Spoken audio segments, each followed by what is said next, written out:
मतलब दोनों आप सही चल रही हो, बट आपने बीच में ले लिया इसलिए गड़बड़ होगी आपसे। चलो मैं समझा देता हूँ एक बार, है फिर तो आप करना। जैसे आपको ये अभी इसमें बहुत सारे मिसकॉन्सेप्शंस हैं। जैसे कि मान लो ये देखो आप, ये ऑब्जेक्ट है ए, मतलब ये पॉइंट ए है, पॉइंट बी है, और यहाँ पर एक पॉइंट सी है। और ये मान लो कि सी पॉइंट ज़मीन से एक्स डिस्टेंस पर है, या चलो इसको हम पूरे को एच मान लेते हैं।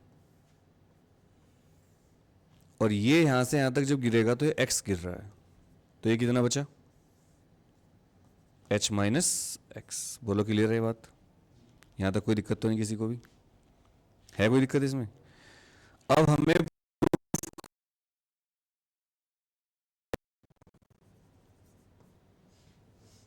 Mechanical energy at A B C will be constant.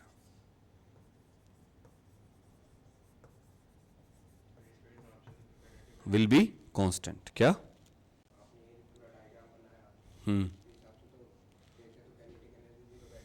कहाँ पर? जब टकराएगा उस टाइम काइनेटिक एनर्जी जीरो नहीं होगी, पोटेंशियल जीरो होगी। ग्राउंड पे टकराएगा तो उसकी स्पीड हाईएस्ट होगी उस टाइम। देखो आपको ये मिसकॉन्सेप्शन निकालनी पड़ेगी। मैं सबसे पहले आपको एक बात बता देता हूँ। आप ये मान लो लेट द ऑब्जेक्ट, हम इसके दोनों केस करेंगे, ऊपर से नीचे भी और नीचे से ऊपर भी।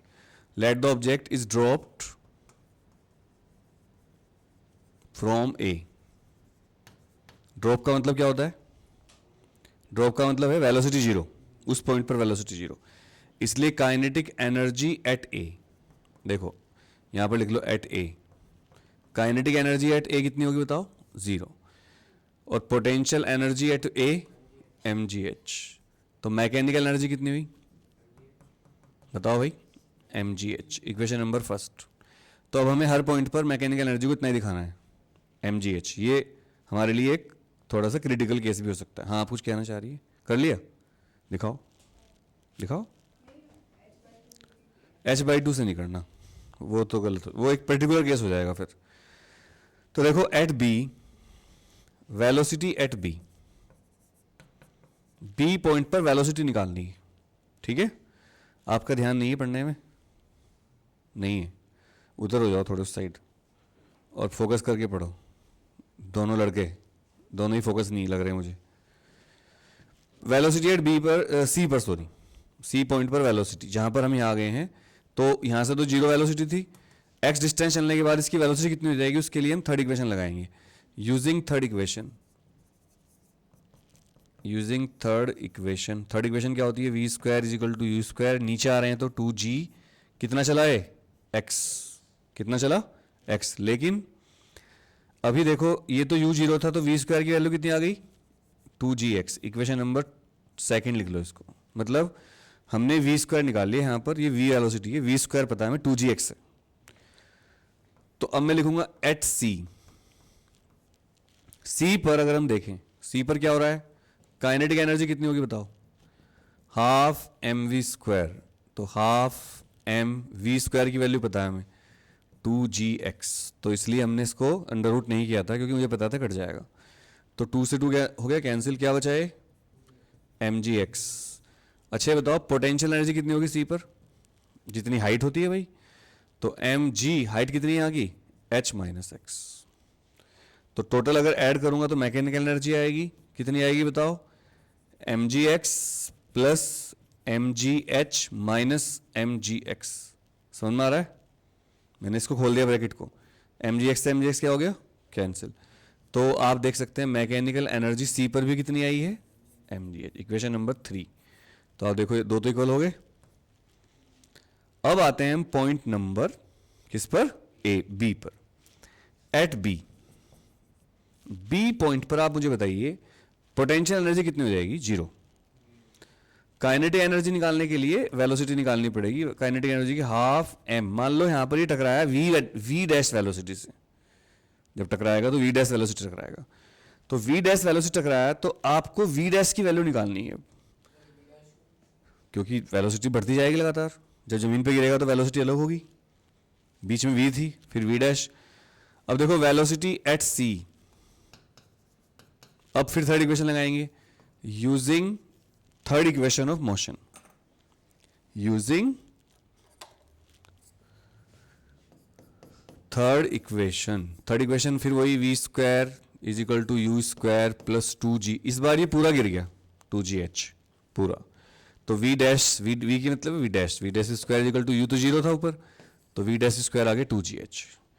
तो एट सी काइनेटिक एनर्जी कितनी होगी बताओ, half M V dash square, that is half M V dash square की वैल्यू 2gh, 2 से 2 क्या हो गया कैंसिल, क्या बचा mgh। तो भाई बताओ मैकेनिकल एनर्जी कितनी है, 0 प्लस mgh, कितना आया mgh, इक्वेशन नंबर 4।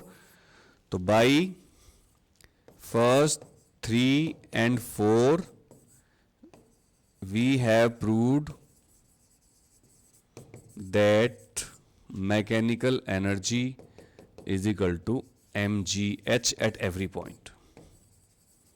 मतलब क्या हुआ, ऊपर से नीचे आते हुए ऑब्जेक्ट की वेलोसिटी हर पॉइंट पर कांस्टेंट रहती है, सॉरी मैकेनिकल एनर्जी, लेकिन उसकी काइनेटिक एनर्जी बढ़ती जाती है और पोटेंशियल एनर्जी घटती चली जाती है।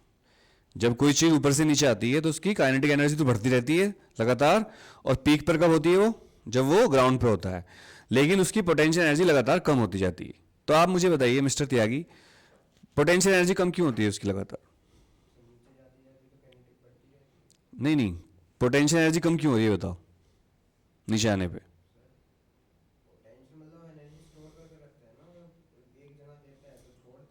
पोटेंशियल एनर्जी नीचे आने से कम क्यों हो रही है, क्वेश्चन ये है, इधर उधर की बातें मत करिए, आप बताइए। नहीं, ये इसका आंसर सही नहीं है, तुम बताओ। हाइट कम हो रही है, सिंपल सी बात है एकदम। नहीं नहीं, वो बात नहीं है, अगर बात थी तो बताया क्यों नहीं फिर? मैं आपसे क्यों कहता कि सही बात बताओ, उस बच्चे ने बताया, मैंने एकदम बोल दिया ठीक है। बच्चों नीचे आते हुए हाइट कम होती है, आपको ये नहीं बताना कि वो काइनेटिक में जा रही है या किस में जा रही है। एक बात बताओ, ये तो बात सच है कि वो काइनेटिक में कन्वर्ट हो रही है, लेकिन क्या आपने कभी सोचा जब हम तो वही असली आंसर है। देखो क्यों, आपको लग रहा होगा कि सर ये तो आंसर बड़ा ज़बरदस्त है कि वो काइनेटिक एनर्जी में कन्वर्ट हो रही है। क्या आपने कभी सोचा जब ऑब्जेक्ट नीचे आ रही है तो हीट नहीं जनरेट हो रही होगी उसकी, जब वो नीचे आएगी तो फ्रिक्शन से हीट पैदा नहीं होगी उसमें, तो एनर्जी वहाँ भी जाएगी।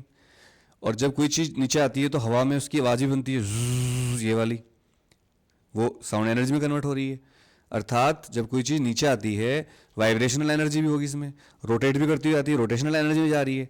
तो यानी कि जो मैकेनिकल एनर्जी थी वो किस किस में जा रही है सोचो, काइनेटिक में जा रही है, सॉरी पोटेंशियल एनर्जी काइनेटिक में जा रही है, वाइब्रेशनल में जा रही है, हीट में जा रही है। तो आप किस किस को काउंट करोगी, ट्रांसलेटरी में ट्रांसलेशनल एनर्जी, वाइब्रेशनल एनर्जी और हीट एनर्जी हो गया हमारा, और rotational energy half I omega square, इतनी एनर्जी होती है सब में ही कन्वर्ट हो रही है।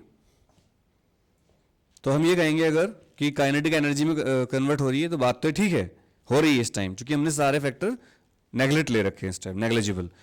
पर इसका असली रीजन ये, मैंने आपसे क्वेश्चन पूछा था कि बेटा पोटेंशियल एनर्जी कम क्यों हो रही है, तो आपको बताना चाहिए था potential energy is proportional to H. तो अगर एच घटेगा तो पोटेंशियल एनर्जी भी कम होगी, सिंपल सी बात थी। We have to be simple, ठीक है? क्लियर हो रहा है, समझ में आ रहा है सबको? देख लो लॉजिक समझ में आ गया। अब अगर आपको असलियत में समझ में आया है, और अगर मैं इसको थोड़ा कन्वर्ट कर दूँ क्वेश्चन को मैं कन्वर्ट ये कर रहा हूँ,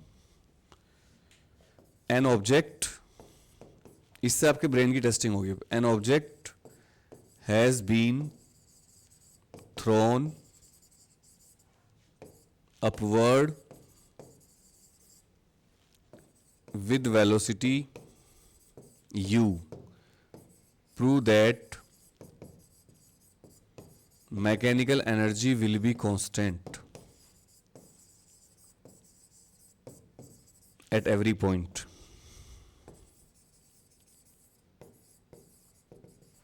अब उल्टा केस हो गया, अब करके दिखा दो। उल्टा केस मतलब इस बार ऑब्जेक्ट को हमने ऊपर को फेंका है भाई। Your time starts now. तो ये तो हमारा हो गया पहले वाला केस, तो है ना, नोट कर लीजिए इसको।